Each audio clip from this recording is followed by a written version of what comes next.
here we go. And sound as well. Okay.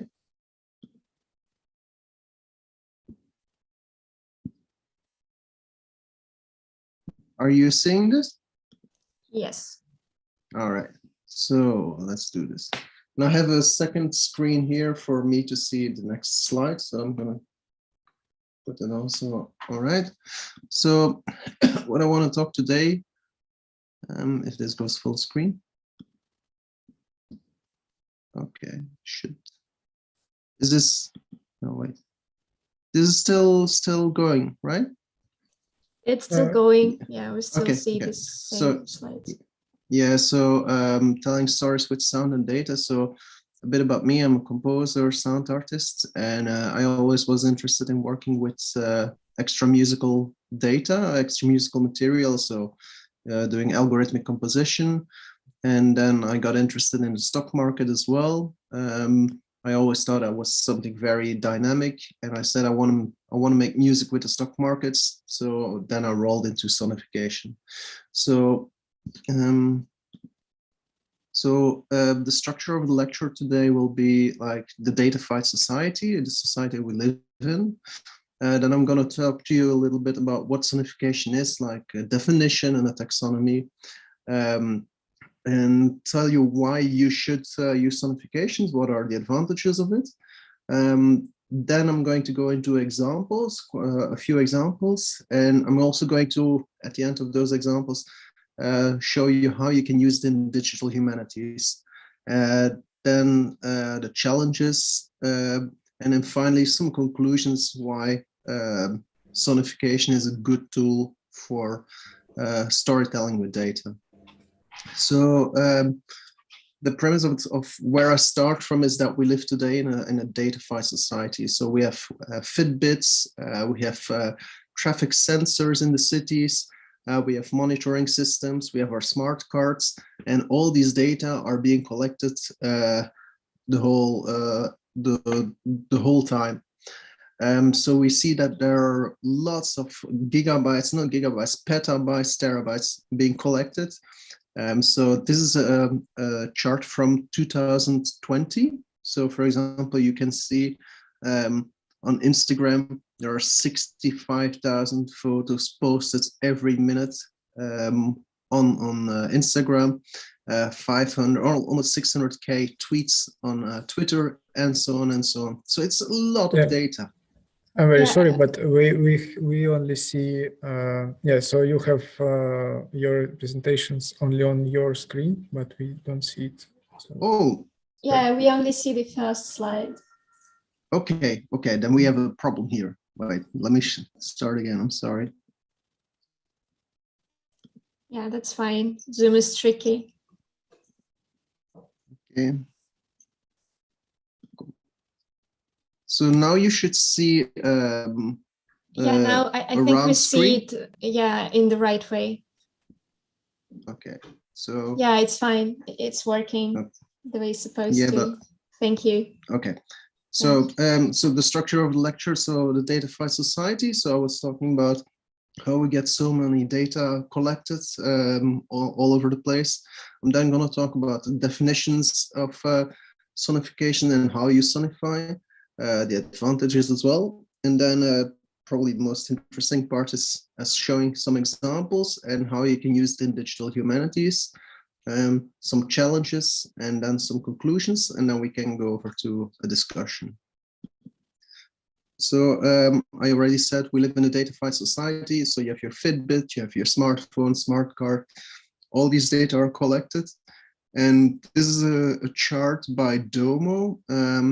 And it shows you what happens in 1 minute in a day in 2020. So for example, I said in Instagram, every minute 65,000 pictures are being posted on Instagram, 600K tweets are being posted on Twitter, and so on and so on. So it's a lot of data that are being collected on servers.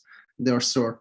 Not all of these data are useful, but we can definitely use these data for useful stuff. I'm sorry, I have to turn off my phone. Okay.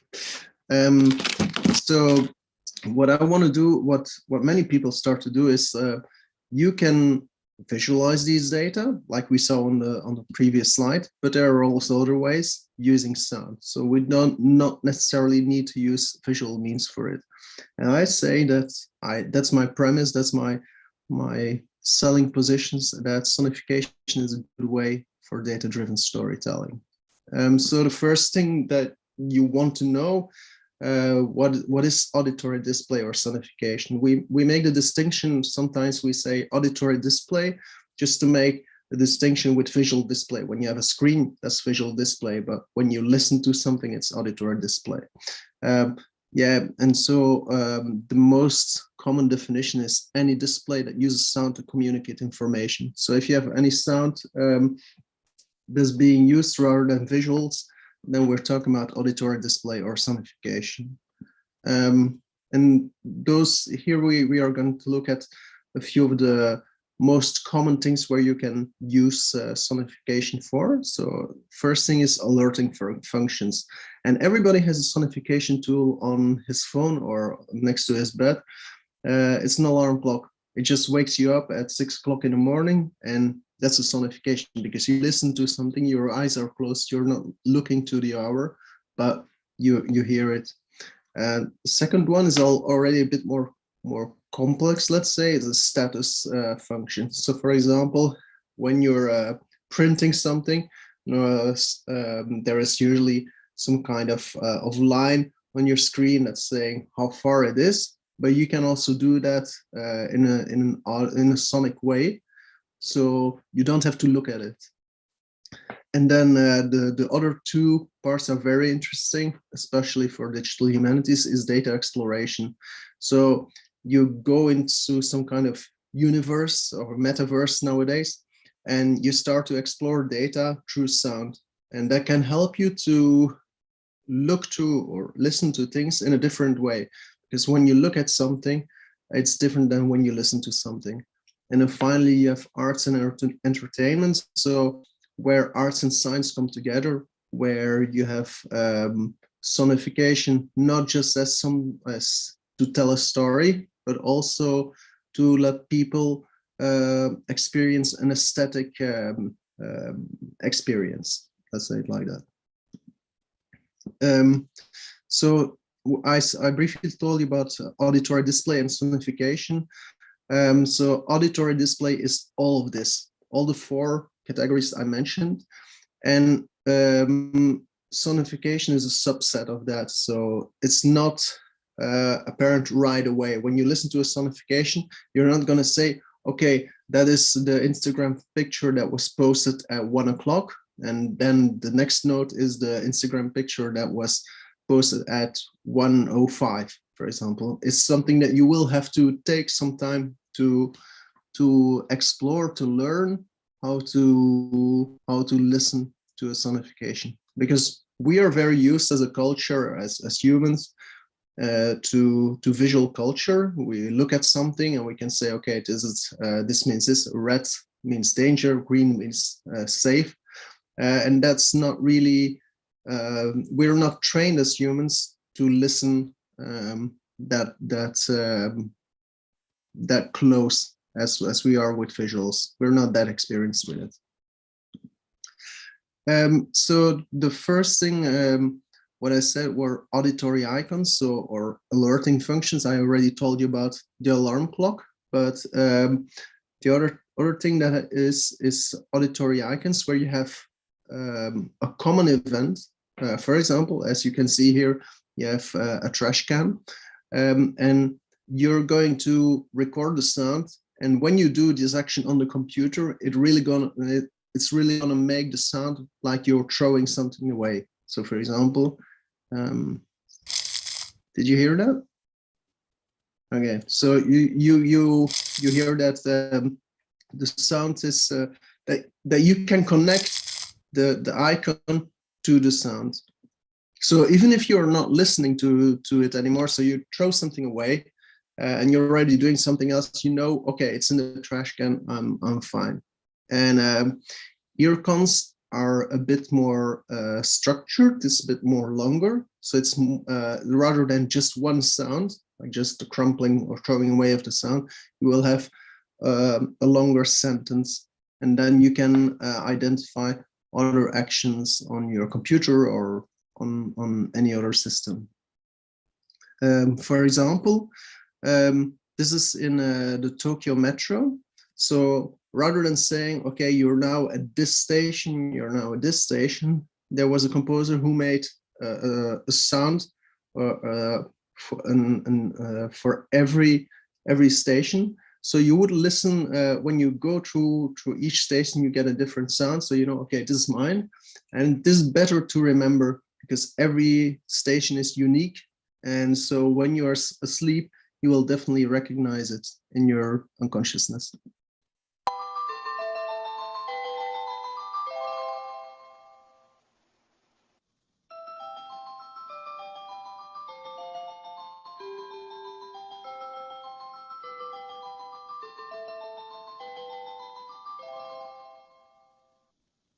So there's 3 stations.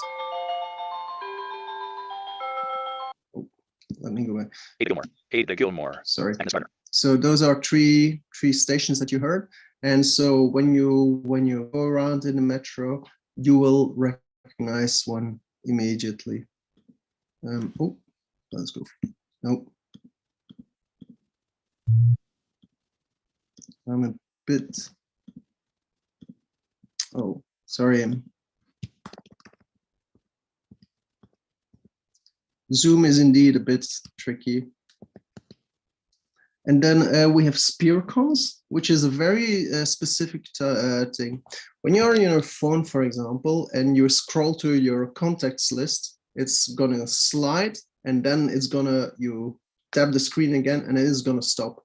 And a spear con is actually doing the same thing. So what you're going to hear here is somebody going through his contacts list, and then it stops. So you hear the sound very fast, and then it stops, and then you hear the final sound at a normal speed, and that makes it easier for you to go quickly through a lot of data. So when you are on YouTube, for example, you can listen to the sound or to the video in double speed, and you still can understand quite well what's going on. And that's the premise of this as well. So here we go. Ada Gilmore, Agnes Gardner, Allegra Seidner, Amanda England, Amber Chase, Amy Walker, Ian Fox, Angela Wright, Henry White, Barb Hawkins, Ben Hawkins, Bill Downs. So so these auditory icons that I just showed you, and also these spear icons, they can help you then in improving your interaction with a computer system or with any system that needs interaction. So I told you now about which kind of sonifications we have, but then the next step is how are we going to sonify? So how are we going to translate the data that we have into sound? So using a mapping process.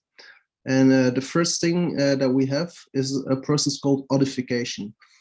Basically what you do, you take lots of data points and you draw between them with the computer. Well, the computer will draw between them. And then you end up with some kind of wave, and then you play back that wave. And that way you get some kind of sound. Can be interesting, cannot be interesting. But if there is regularity in the sound, we can recognize patterns. And that's one of the advantages already of sonification, that we can recognize patterns with the ears much easier than with the eye. And the best example to hear this is actually earthquakes. So you have a seismometer, a seismograph that writes all these earthquakes, this seismic events, and you can play that back as a sound, and then you get this. So this is a big earthquake in Japan.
So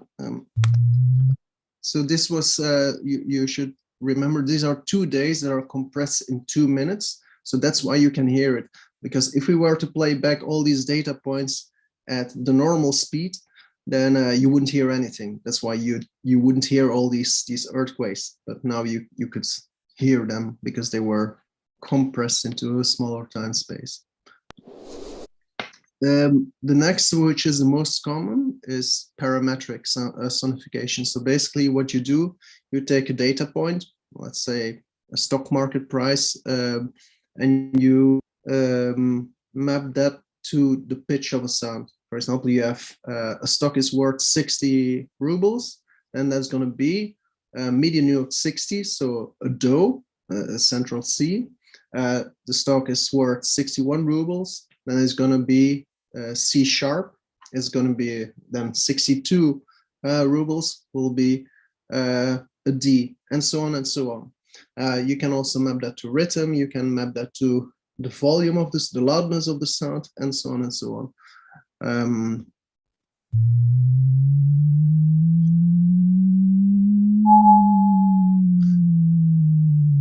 So basically what you heard here, this was an electric kettle where you were listening to the temperature rising, and when it reaches the boiling point, it gave an extra signal, a bell sound, and then the temperature went down. So that's a very straightforward way to get busy with sonification. But there are some disadvantages, of course, because loudness is not measured in a linear way. So when we have a low sound that is very loud, it's not going to be the same as a very high-pitched sound that's very loud. The strength will be different. So you have to be very careful when you do this kind of mappings, that you don't create false perceptions. And then finally, there is a very complex one. It's called model-based sonification. This is where you have a model. Let's say you have a computer with a virtual instrument in there, and you have all the data. For example, the string, if you move with your finger with it, then it will make this kind of sound. If you have 2 fingers, it will make another sound, and then it will allow you as a user to make very, very subtle variations in the sound to explore all that data space. So I've been talking now. Is everybody following? Is this making sense for you? Okay, so I've been talking about sonification. Obviously, I believe in sonification, and that's why I say why sonify. There are quite a few elements why this is useful. It's ubiquity, because sound is around us all the time. When you're in your bed laying down or sleeping, you still will hear some sound. There's a frequency response as well, so you can detect very small, subtle differences in a sound. For example, when you have a straight sound, a continuous sound, and suddenly there's a blip, you will detect it.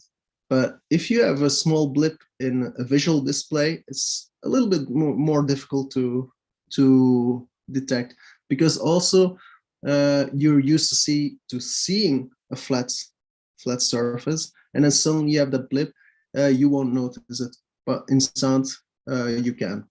Then third advantage is multiple streams. So you can listen to several audio streams together, and you can identify and separate them yourself.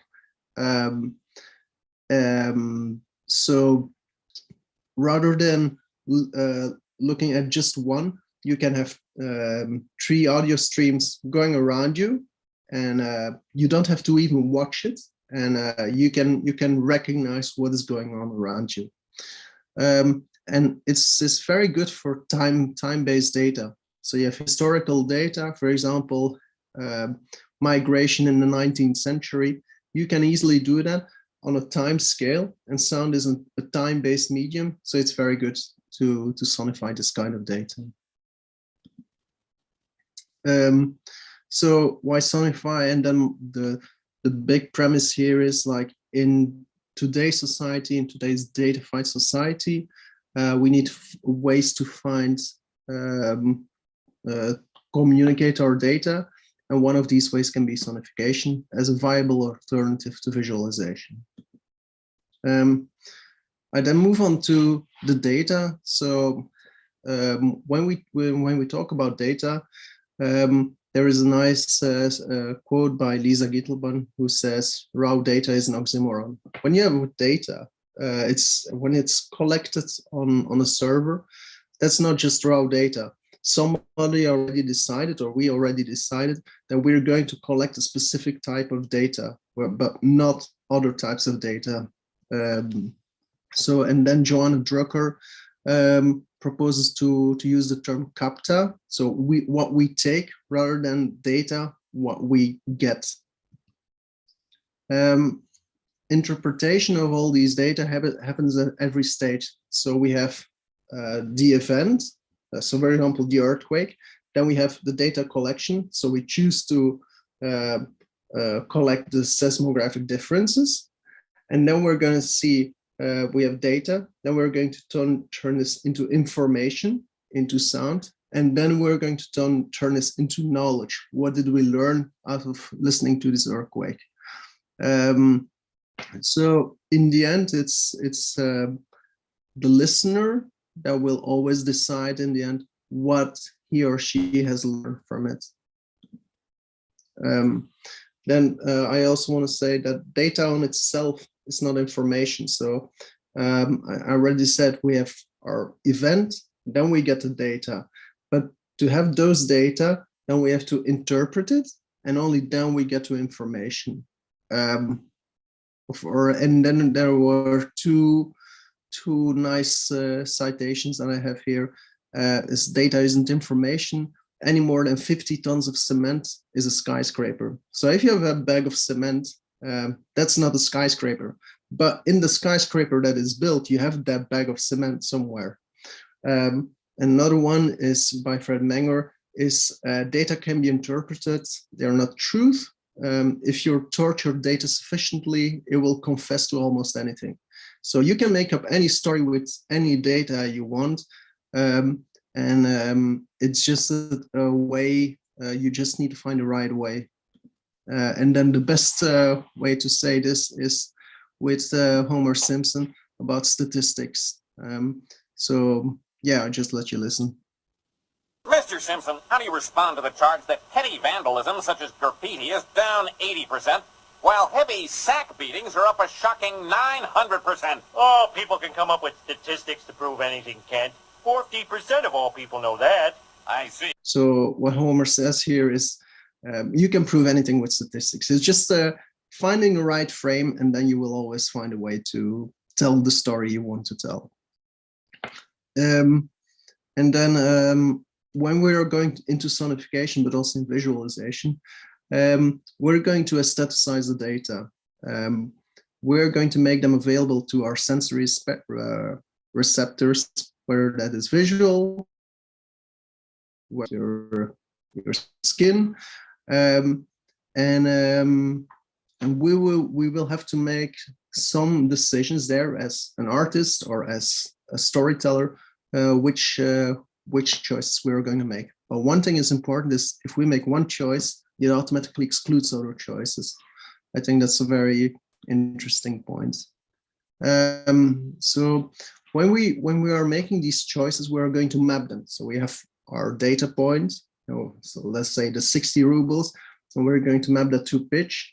But you always have to find some kind of axis to start with, and from there on you can work. You can't simply say, okay, this is 60 rubles and this means that, and then another stock is worth 100 rubles, but also we are going to make it the same pitch. It's going to be very weird. So you have to make the right choices in making your mapping decisions.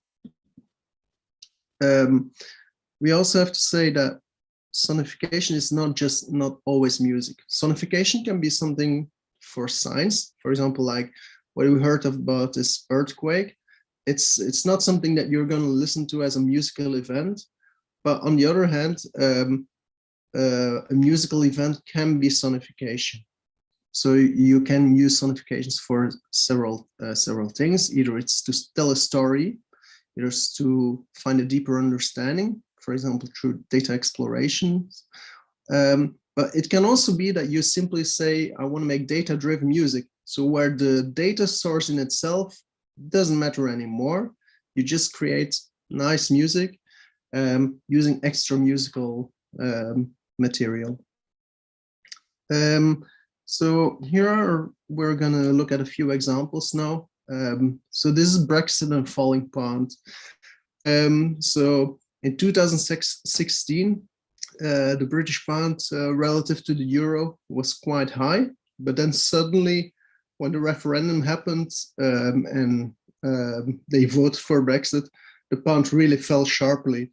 So you're going to listen here to a pitch, and suddenly it's going to go down on the 23rd of June when the referendum happened.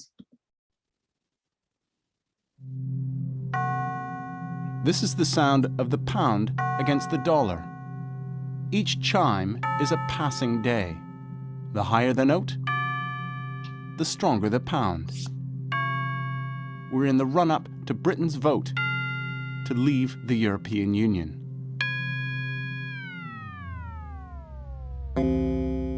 The British people have spoken, and the answer is we're out. A negotiation with the European Union will need to begin under a new Prime Minister. The option of a second referendum must be on the table. It will not be plain sailing in the days ahead.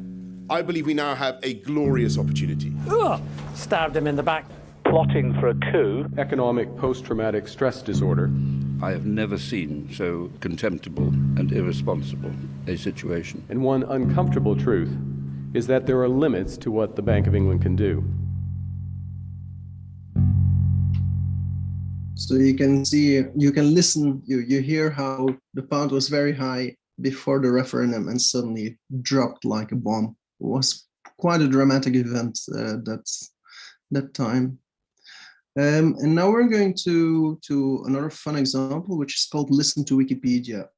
Listen to Wikipedia is basically a web page where the edits on Wikipedia are being sonified. So you see here all these circles, which are additions or subtractions from YouTube. So if somebody makes from Wikipedia, so if somebody makes an edit, it will create a sound. And the larger the edit, the larger the circle is going to be, but also the lower the sound because it carries more weight. I'm gonna change here now to the desktop. That should be here.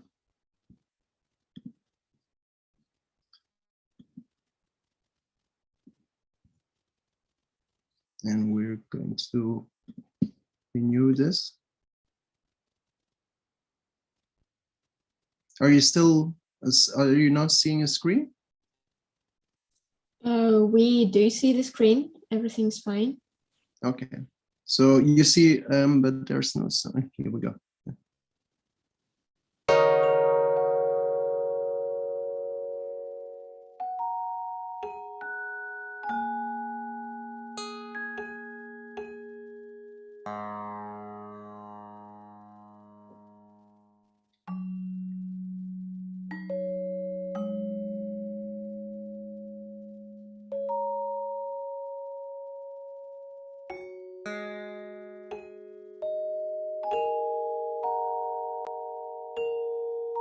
Okay, so let me turn it off. So you can basically use this as some kind of ambient background music if you want to. I said that the pitch is lower when the edit is bigger, when the circle is bigger, but the authors have created a bit of variation in it, some randomness, just to avoid there would be too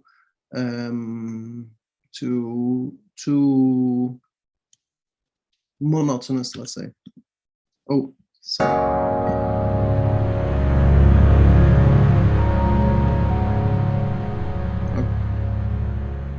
Okay, I'm gonna close the screen, and then I'm gonna go back to the lecture.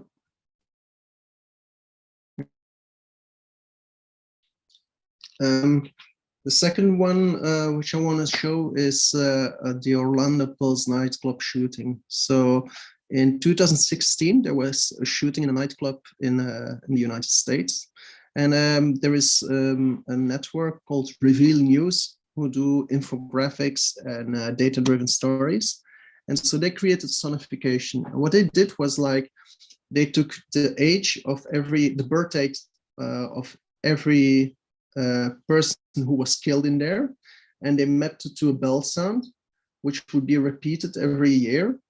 And so you would get every time more people, because there are more younger people in there in that club. So you get a big soundscape. But suddenly at June 2016, the sound stops completely because all these people are killed. And I'm gonna go now again to the desktop here. Yeah. Oh. Here we go.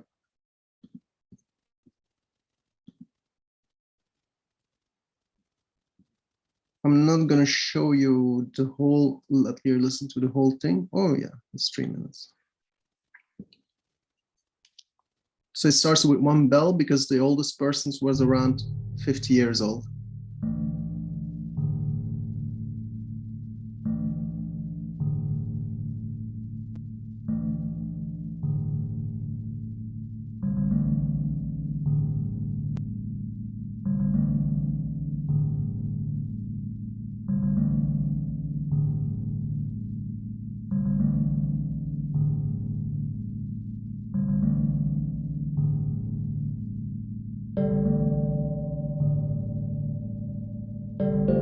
So here you can hear that there are more people that were born. These are people in the night born in 1967 or something.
So you can see this is a way of making an aesthetic representation of a news event. And then we go back to keynotes. Then the next one is called Biorhythms by John Pigram. And this is a sonification of the movement of people in Victoria Station in London. It's a train station, so it shows you the commute and the level of people, the amount of people that are in there. So the more people are in there, the busier the soundscape gets.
And so on and so on. It's a longer sonification, but I made a cut out of it.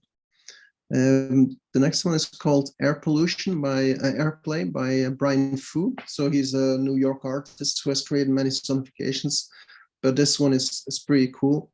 What he did, he took the air pollution in Beijing during 2 years, and rather than map it to a pitch, which would be a simple thing to do, he used the song by 9 Inch Nails, which is a kind of rock metal group. And what he did was, like, the bigger the air pollution gets, the dirtier the sound gets as well. So it starts with relatively nice, but the more there's pollution, he adds more layers of that music album, and then it gets really dirty. That's the best word to say this.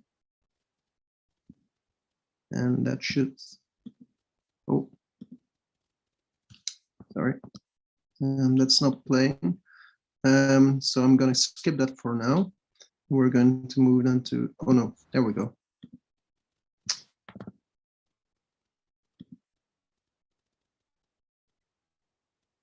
This should work.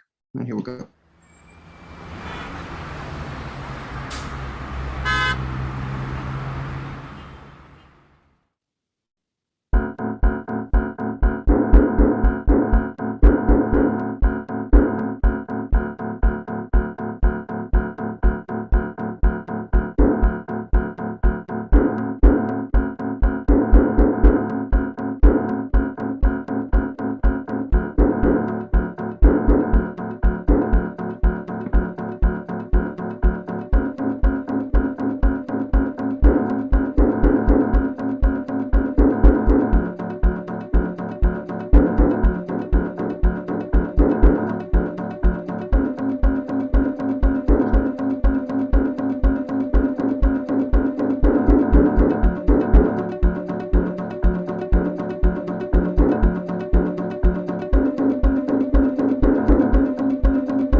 What's interesting about this sonification is that it just doesn't do simply sonification of each day. There is also some kind of memory aspect.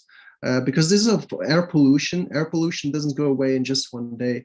So it remains there and gradually fades away. I thought that was quite an interesting one.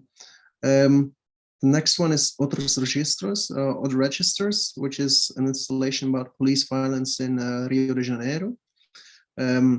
So basically what happens in Rio de Janeiro, in the peripheries or the favelas, police squads make regular interventions there to fight drug gangs, but there is also a lot of violence that is not really being counted. So there are lots of extrajudicial killings, and the police then says, okay, this person simply resisted arrest, so he gets into this other register column in our data, in our statistics. And this work was a bit to bring that under attention, because many people are being killed there who shouldn't be killed. So basically what we did here, this is work that I did with a few other people, is we take the deaths for every month, we translate that into a frequency, and then we play these frequency. We have 4 frequencies, because one for each zone of the city, north, south, west, and the center. And so you get a drone sound, and then you also get a memory aspect. So the deaths from the months before are still being played, but they are being played at a lower volume. So you still hear them, but it's like memory fading away. This was made with Maximus P, by the way. So it's a visual programming language for sound. So the sound moves around in a circle with 8 speakers, and the more killings there are, the more space the sound will occupy, because it has a bigger impact on the city, we thought.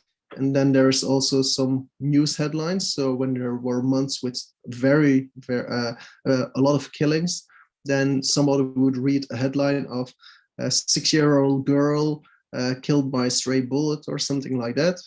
And then the police deaths are also sonified, but because they are much more professional, so there are very few. This was something that people were asking a lot about, that we just didn't sonify only the deaths, because that would mean, okay, you're against the police, and that was not the goal of this. So the police deaths are in there as well. I'm going to show you a YouTube video now.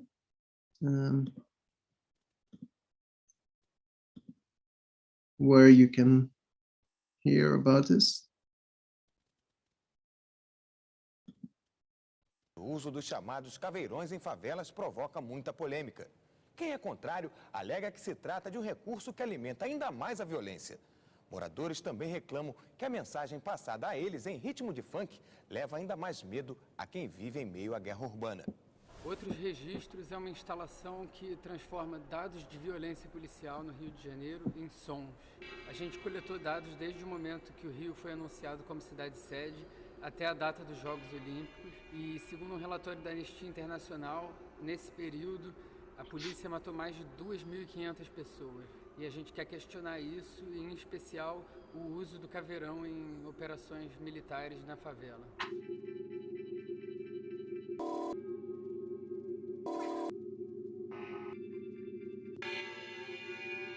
Isso é uma estatística e poucas pessoas vão ler uma tabela de Excel ou uma formulário impresso.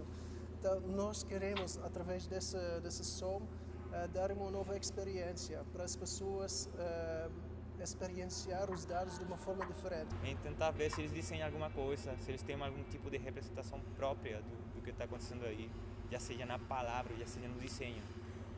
E também na atitude, né, das pessoas de tentar interferir no que está acontecendo na parede ou no chão. É a planta baixa do caveirão, né? Desse pó branco aqui, no caso é o giz. Um desenho que a gente quer que desapareça, né? Não só desse piso aqui como desenho, mas como cenário habitual das comunidades que a gente vive.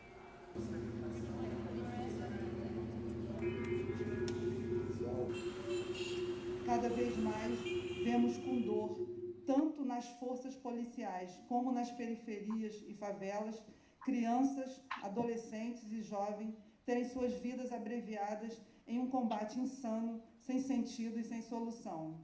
Para o Estado, o morador é como se não existisse. Então a gente convidou também as pessoas, os visitantes, para rabiscarem no chão, na parede e deixarem seu recado para que essas mensagens façam parte da instalação.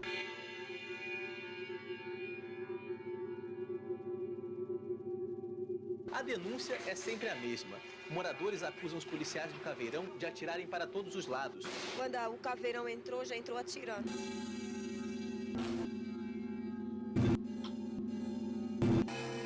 Quando o Caveirão entra numa comunidade, ele está entrando para quê?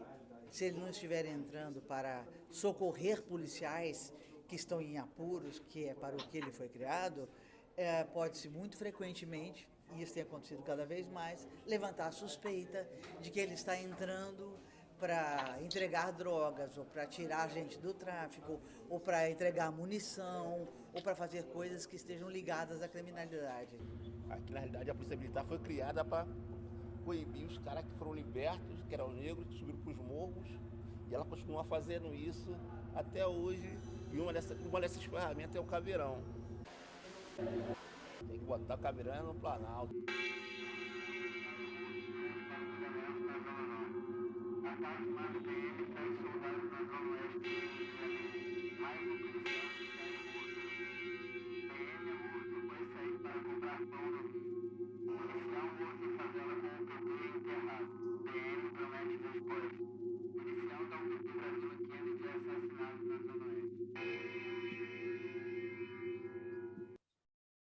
So this is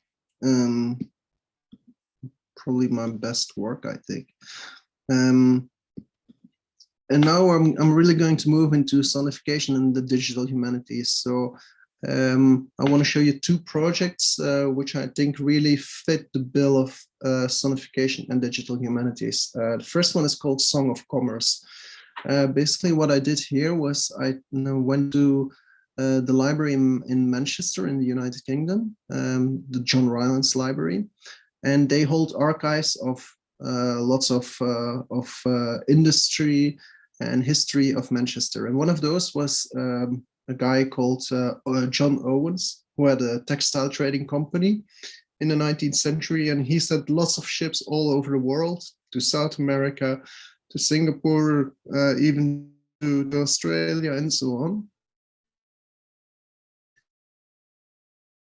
Ship movement, and I can sonify their voyages. So this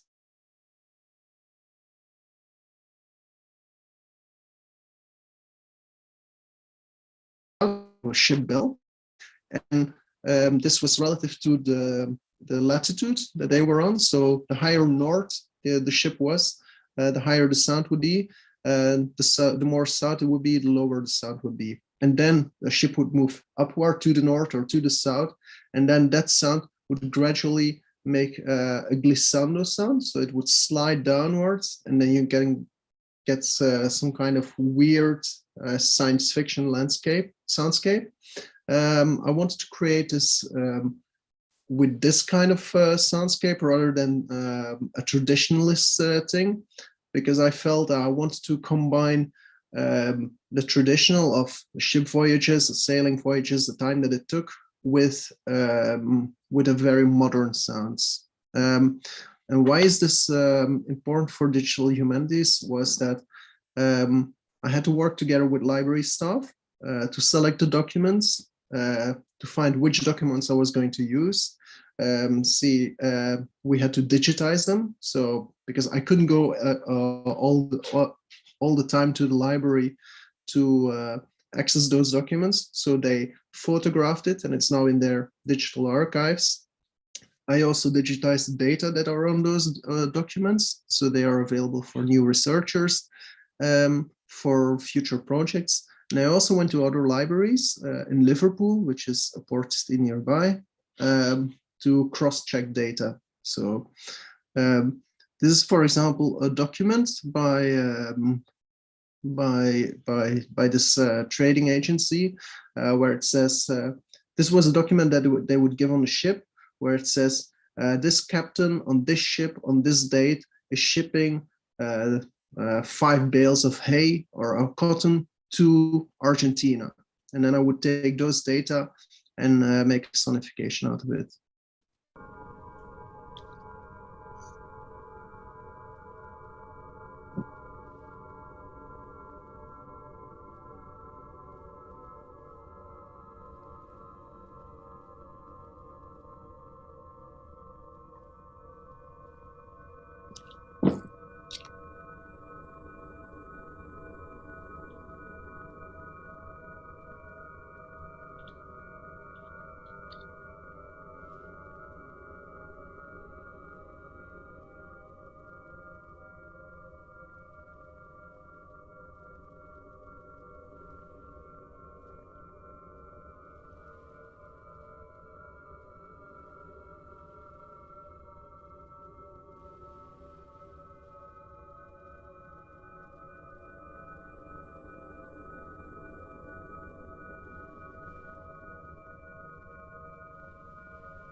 This is an installation that takes over half an hour, so I'm gonna skip to the next one now.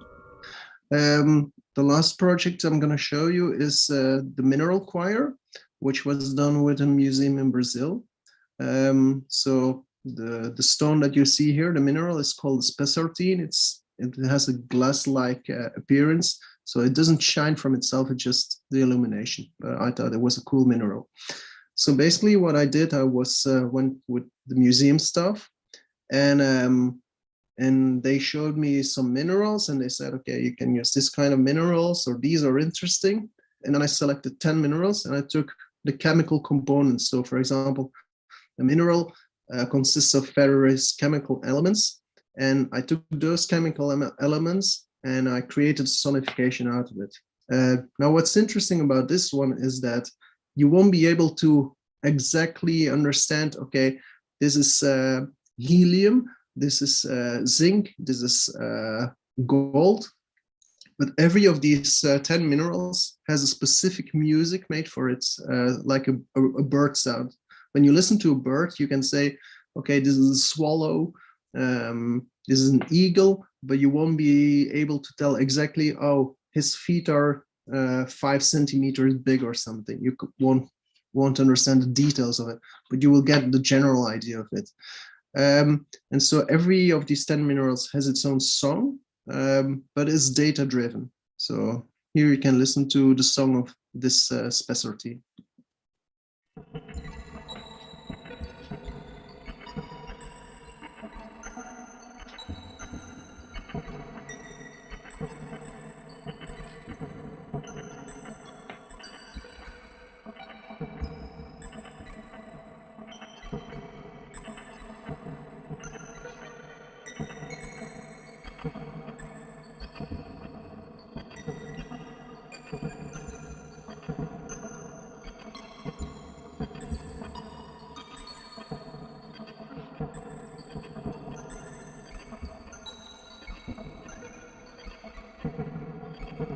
What's also interesting here is I really used a storytelling approach here, because the museum has an extraterrestrial mascot. So I combined the story of these songs for each mineral with the story of their mascot. So for children, it's very interesting as well. So digital humanities doesn't have to be only for adults. Then to finalize, there are some challenges with sonification I want to address. So the first one is arbitrary mappings. Sometimes when people start with sonification, they take a very simple approach. So for example, 60 rubles is this node, 61 rubles is that node. And it can become a bit uninteresting after a while. So you need to collaborate with scientists and composers. You need to sit together. Certainly in digital humanity projects, that's very interesting because you get to work together with different people. Addition of sound effects. So there are a few sonifications that I didn't include here, but where they put a 4x4 bass drum beat, so it becomes some kind of pop song.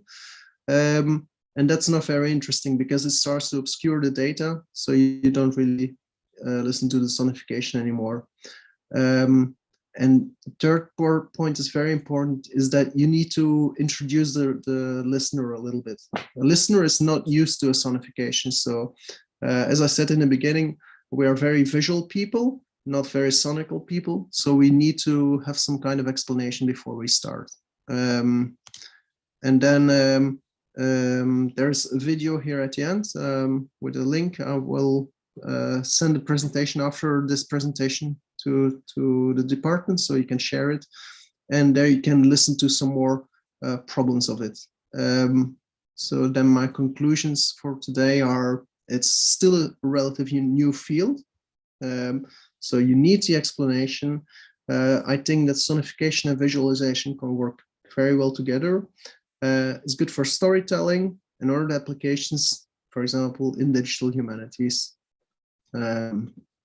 And then some interesting links. So my own site where you can find the works that I discussed. The Mineral Choir. I have sonification art and sonification design. Those are two websites where people talk about sonification projects. So you can go there and explore for yourself and listen to sonifications. I was going to show you today twotone.io, which is a sonification tool, an online sonification tool by Google, where you can get started with sonification very easily. But they entered the redeveloping mode now, so we won't be going through that today. But if you want to have some kind of more hands-on experience with sonification, you can go to the Programming Historian, and they have a lesson specifically about sonification, so you can get started with a little bit of simple sonification and see if you're interested in doing more with that. The references then, and that's it. Thank you. I think it would be nice to have your presentation afterwards. Yeah, to check the links and everything. So please, if you could just send it to Anna after the. Yeah, cool. Awesome. Thank you. So now I wanted to address to Boris and ask him about his perspective on data sonification, sort of from the point of view of being a sort of engineer plus sound artist. Maybe he would have a different opinions on, for example, challenges and limitations, or on the contrary, like prospects of data sonification. So please, Boris. Thank you very much. Thank you, Samuel, for this very informative lecture. So in terms of theory, I can't add anything, I think, but yeah, so in terms of my approach, I'm more interested and in real-time sonification and something that can be called direct sonification. That is also something that usually not very separated from all this auditory displays field. And yeah, so I don't have this nice presentations as you had, but yeah, so just share a couple of thoughts. I have a background in biotechnology and electroacoustic music and live electronics and experimental music. So one of the things that I found quite fascinating and like experimental musical approach and the scientific approach is the research, and we could use data, or as it's very fascinating term, capta. Yeah, so it's really something that we get from the environment that not that we take, not that we get.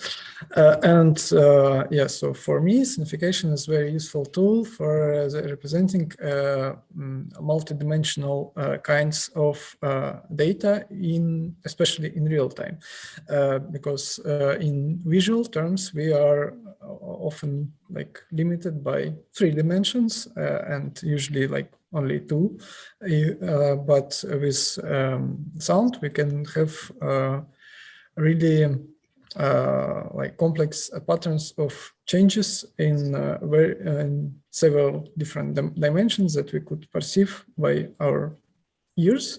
For example, like frequency, amplitude, or loudness, timbre is very also useful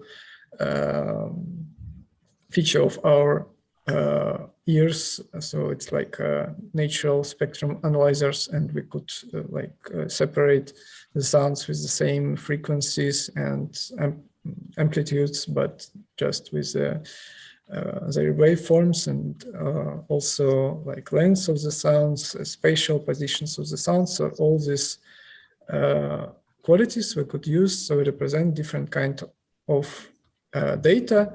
And in addition of that, we also could have, as you said, Samuel said, we could perceive several sound streams at once, and we could change our attention and focus on one or another on another type of this sound objects or like sound data streams. For example, in biotechnology or some like chemical industry, we could use this approach to recreate some chemical process, which and we could monitor like temperature, acidity, acidification, and very like different points of our like process in like on industrial scale or in natural environment, and we could hear and these patterns as much clearer than if we just see them. And yeah, so I can't agree that we couldn't hear the like sonified data, all sonified data as music, because for my perspective of experimental musician, all the world actually is music. And yeah, so I know very beautiful work of Austrian musicians, sound artist Klaus Philipp, called 36 Days of Earthquake, which actually is edification of Japanese earthquake, when he used like the data from several how to say, several geophysical laboratories around the Japan. Yeah, so it's around the epicenter of earthquake. So and he made it like multi-channel. So each like in multi-channel system each channel is different seismometer. So we could hear how this earthquake wave is like moving in space around Japan. Sorry, and in like right situation. So when we hear these sounds in like a spatial sound gallery or concert space, we really could hear them as music, and we could like we could feel this event, yeah, in very different way that we could just see on the news or read in the news and something like this. And to finish, maybe I just show you one project of mine. It's more like artistic project, but so the project called Light Hub. It's investigation of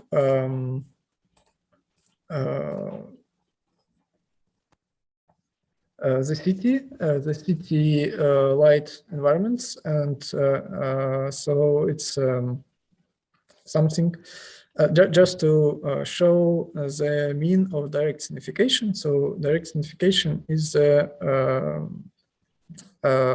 revealing some process that are imperceptible for us as biological creatures. Yes, so we don't have some like organs, or our organs somehow limited to not perceive it, but we still have this process in our environment, and this process have qualities of sound, temporal qualities of the sound. And as also Samuel has in his examples, the lights that have the frequencies are higher than 50 Hertz. We flickering of these lights, we couldn't see our eyes, but we could hear it with some very simple devices. And with the capturing of this kind of lights, we could hear directly how the environment around us, especially in big cities, are changing with technology, with developing of the technology. But so for me, it's a way of saying about this changes that we inflict or on environment around us, but we still don't know how these changes will affect us as like biological creatures and biological organisms, because it's very new in biological in terms of evolution. And yeah, so, and I had so this map here is actually a score. As a score, so each route is route for one performer, which who has one special device to hear the lights. Yeah, so he hears this flickering, and so the performance is actually a sound walk. So we start in one point and then move simultaneously on these two roads. And then, so I have this project made in different cities and different countries, most of them in, I'm sorry, most of them in Russia, but also one in Emirates and one in Switzerland. And you could also hear how this how the city environment is changing by so the actually with the policy of with the politics of the government, how this politics about the city environment is affecting all this like actually our life quality, and all this we could hear directly from the materials that we have from the lights.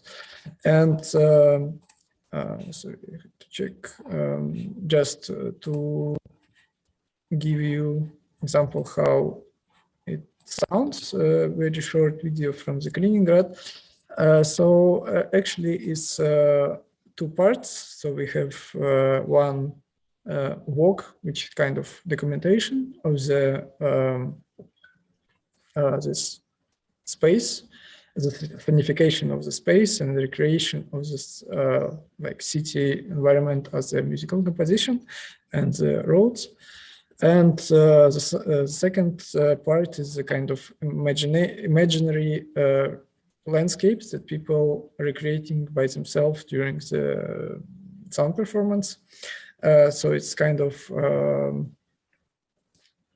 their way of thinking about this quiet environment that they are living in, but they are not noticing it.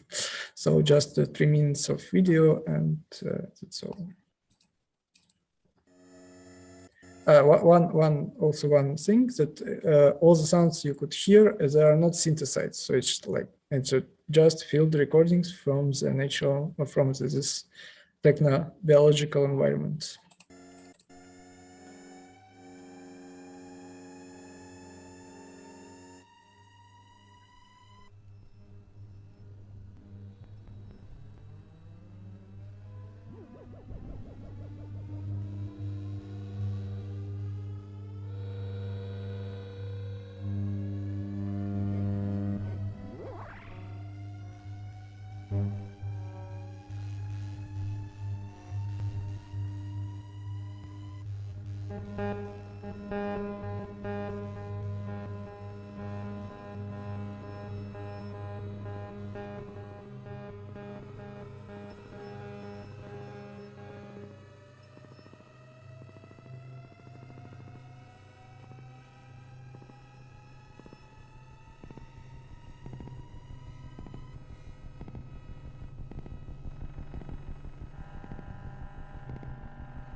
Okay, thank you.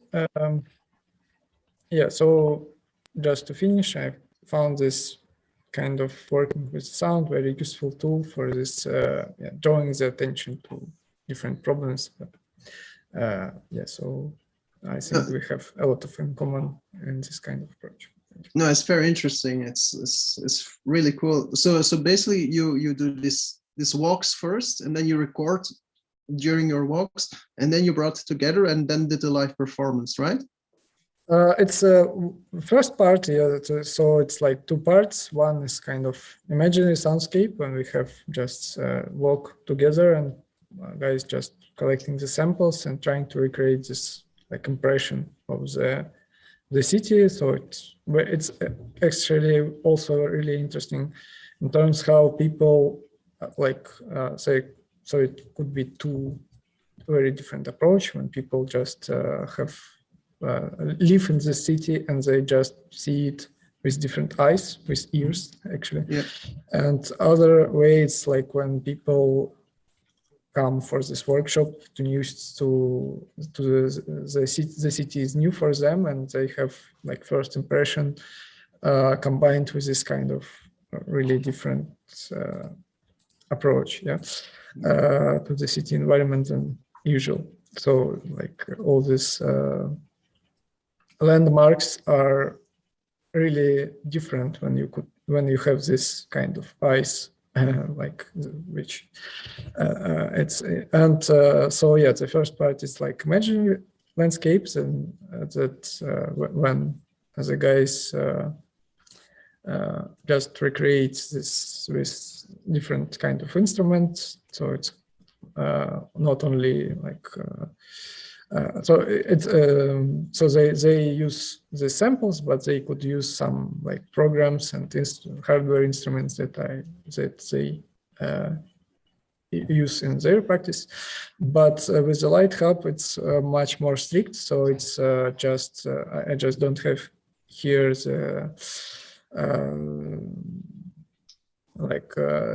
down mix of this. So it's actually like a channel composition. So each row is different speaker, and you could hear how this light environment changes in space. Yes, so it's so basically it's just a documentation of these roads, and without any like composition. So the composition is the road itself. So it's not something that I add as author of this piece.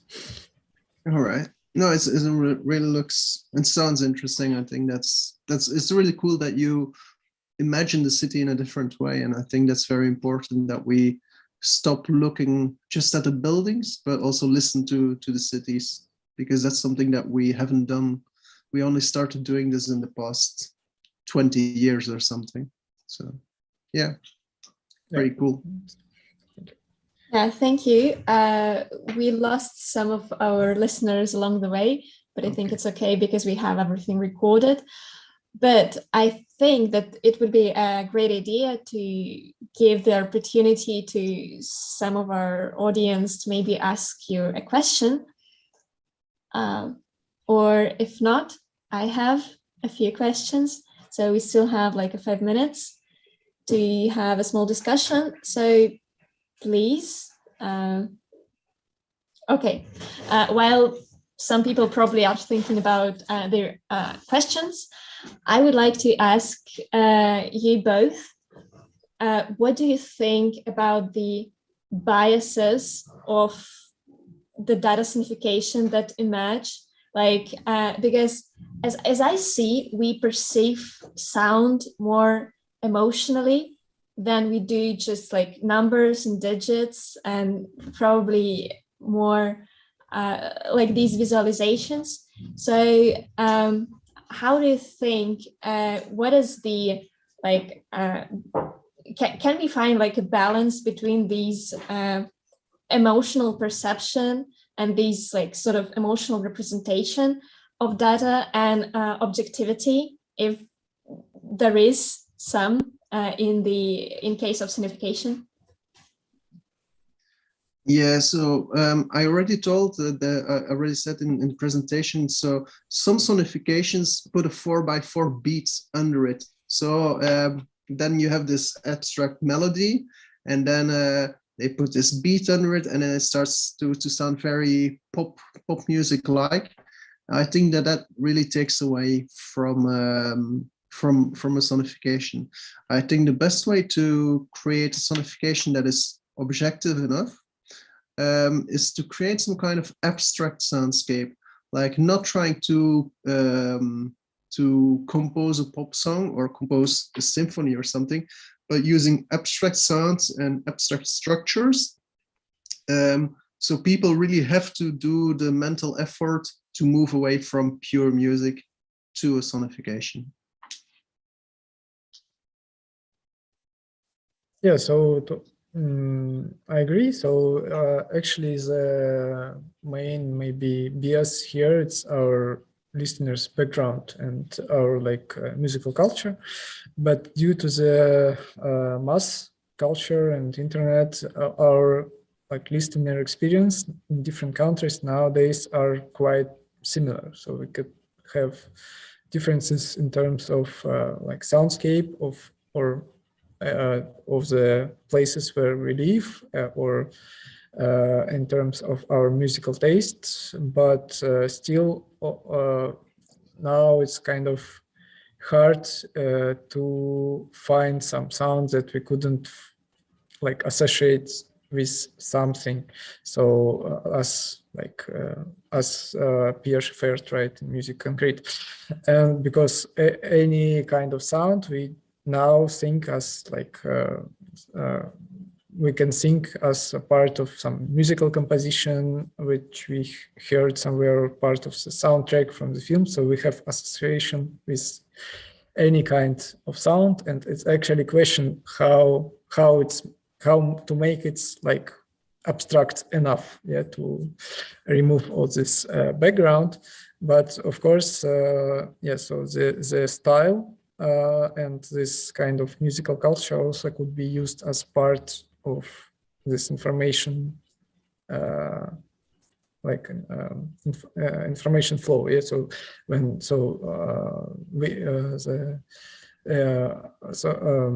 agree that it's one approach could be when we make this sound as much abstract as we can, but also it could be interesting maybe in the future, because I haven't seen some projects quite which work with this, with our musical culture as a part of this informational flow. So, but so it's actually a very good question, and I think it's just we have no answer yet, but maybe someday. Okay, thank you. And we actually don't have much time, so I think it would be time to wrap up if nobody came up with another question. So thank you so much for presenting today, both Boris and Samuel. I think it could be a start of a longer discussion if you wish. So it would be nice if you share the contacts and continue talking to each other. Because this research seminar was really about establishing some new connections. So I hope it went well. So thank you so much. We are really looking forward to your follow-up presentation. Mm-hmm. So, and if you have to say something as a goodbye word, it would be very welcome. No, it was really fun to do this. When I got in touch with ITMO in the first place, this was a few months ago actually. So there were very, very interesting people, and now Boris as well. Is quite interesting from his works. So it's an interesting place that I really want to stay in touch with. So maybe not today, but in the future there will be projects that we can do together or something.